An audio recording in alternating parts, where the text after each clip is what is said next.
Ngayon mga kababayan, Luzon, Visayas, and Mindanao, Province of China. No, so mga kababayan, huwag po kayo magalit kung tawagin ko pong Province of China ang Mindanao. Si Digong po ang sisihin ninyo kasi si Digong po ang nagsabi na Province of China daw ang Mindanao. 'Di ba? Actually mga kababayan, meron lang po tayong vlog ngayon at reaction ngayon na kung saan talagang 'di ba sa Iglesia ni Cristo na kapag ikaw magnakaw, no, pag ikaw nagmura, talagang ititiwalag ka.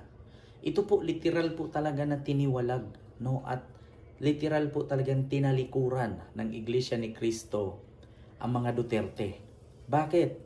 Dito po sa video na to, yung ipakita ko sa inyo, ang Iglesia ni Cristo pinagbawalan ang mga Duterte na pumunta sa rally at sisigaw-sigaw na ibagsak ang Marcos administration, resign BBM, lumayas ka, BBM bangag, pinagbabawal nila.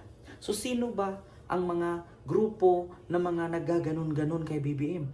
'Di ba? Ang mga DDS at ang mga Duterte lang naman. So ito po'y literal na talagang tiniwalag at sinipa, no, ng INC or Iglesia ni Cristo ang mga Duterte. So panoorin niyo po, pakinggan niyo po mga kababayan. Oh, hindi po pwede na nandun ka, Oo. tapos sasabihin mo dun sa habang nandun ka, sisigaw ka na, Oo. ibagsak! BBM resign! Oo, Dapat walang ganon. Hindi, kasi Kung gusto nyo mag-rally, iba ang layunin ninyo, huwag kayo sumabay. Huwag nyo Huwag kayo sabayan. sabayan itong, huwag nyo po itong sasama dito. Oo. At huwag kayong sasama. Siguro sa ibang araw ho kayo. O kaya, Oo, di ba? yung mga ipinopost mo sa social media, Mm. na sabi mo, itong mga gagawin mo sa rally mo, Yan. ayan na, suportado na tayo ng grupong malaki. Oo. Tapos ito ang agenda mo, hindi ko kami kasama niyan. Hindi. At kung kayo po sasama at yun ang agenda ninyo, ngayon pa lang ho, ngayon pala sasabihin sinasabi sa'yo. na namin sa'yo, huwag na kang pumunta doon. Oo.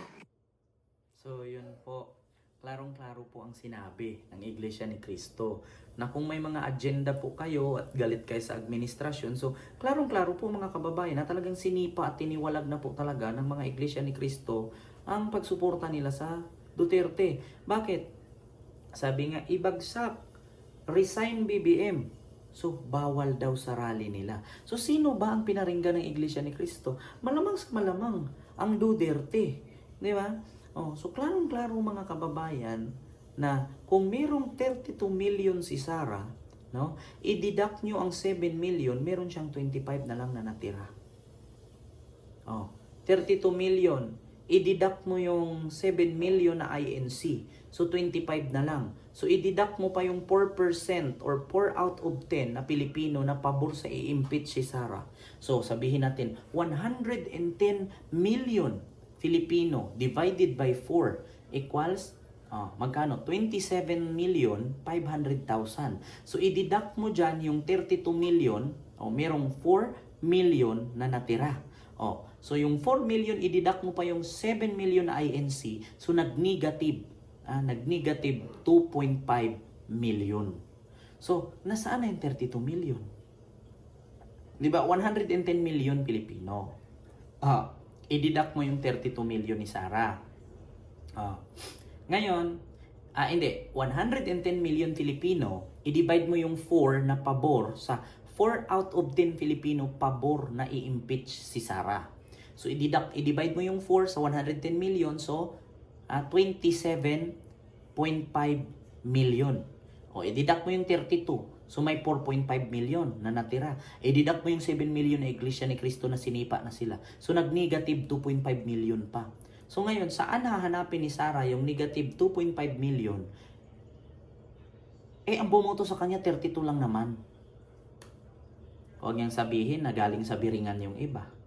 Huwag niyang sabihin na mga kamag-anak ni Mary Grace Piatos yan, ni Kukoy Villamin, ni Ferdinand Uishi, ni Nagaraya, at ni Nova.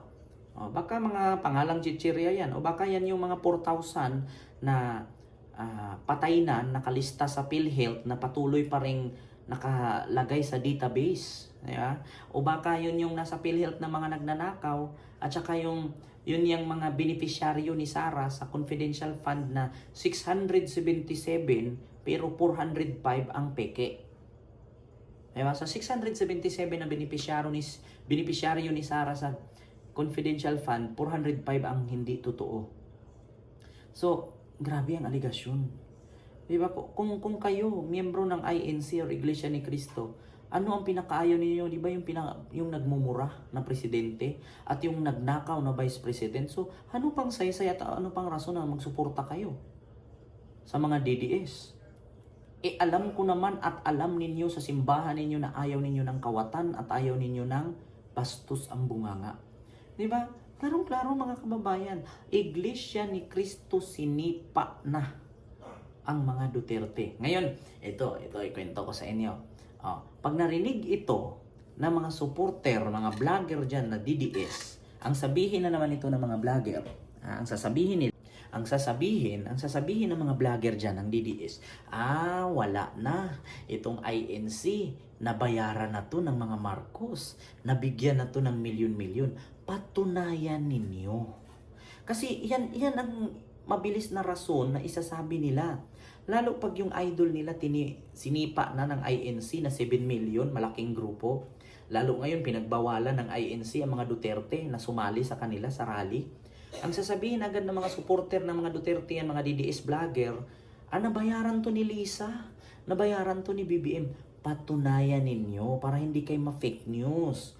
Patunayan ninyo na bayad ni Lisa at bayad ni BBM ang INC para paniwalaan kayo ng 32 million na hindi ko makita kung nasaan.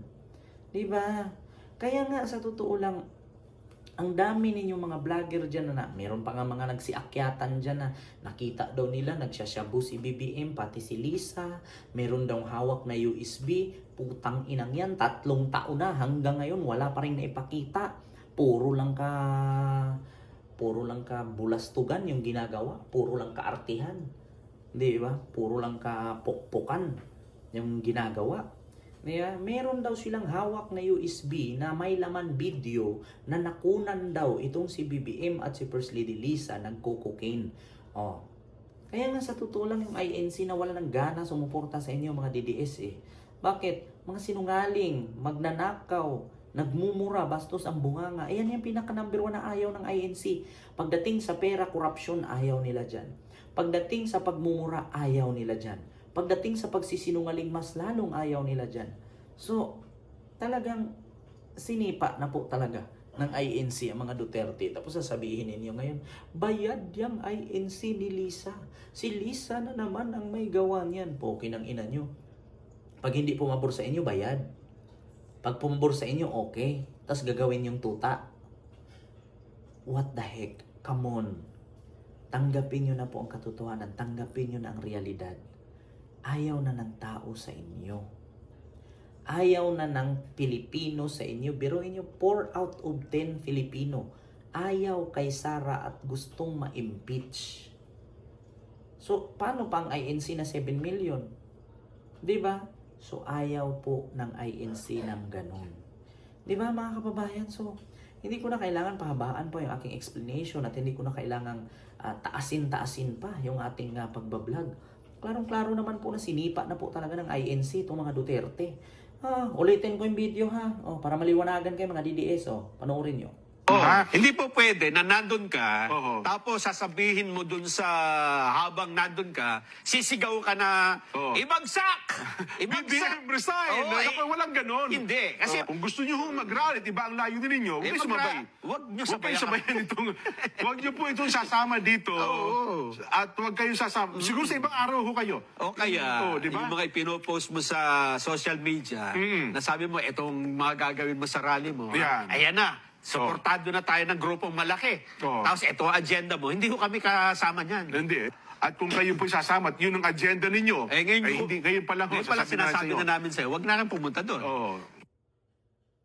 So, klarong-klaro naman po. Ayaw na po talaga ng INC sa mga DDS, sa mga Duterte. Di ba? So, pagdating nito, para hindi mapahiya, sabihin bayad ni Lisa. Come on. May kilala kong vlogger na mahilig maganyan. Kapag may ginawang mabuti, palakpakan. Pag may ginawang masama, banatan. Pokin ng ina, lahat naman banat, wala ka namang palakpak. Yeah. So yun lang. Maraming salamat and see you next vlog. God first. Thank you.